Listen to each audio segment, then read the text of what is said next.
The crescent moon arrow, also known as a splayed or a fowling arrow. As the term fowling arrow might suggest, these were primarily a hunting arrow and they were popular for hunting game birds. You see, whereas a broadhead would usually just go straight through the wing of a large bird, one of these bad lads would deliver more blunt force, rendering the bird flightless and of course easy pickings for your hunter. And depending on the size of the crescent, they could also be used to hunt small game animals as well. And there are many stories throughout history about the use of these kind of arrows. One famous example would be the stories of Roman Emperor Commodus, who would entertain the crowd at his circuses by using a crescent arrow to decapitate ostriches. Now, whether there's any truth to these old stories is something I can't say for sure, but I can tell you one thing: such a feat with one of these kind of arrows certainly isn't outside the realms of possibility, so who knows?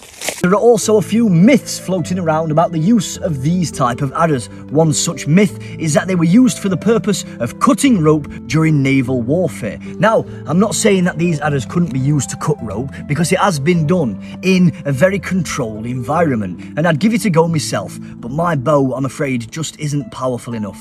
As soon as I get myself a warbow though, I'll get it done. It's been done by professional warbow archer Mark Stretton, but again, under a very controlled environment. And it's one thing doing it in controlled environment, it's an entirely different thing altogether doing it during naval warfare.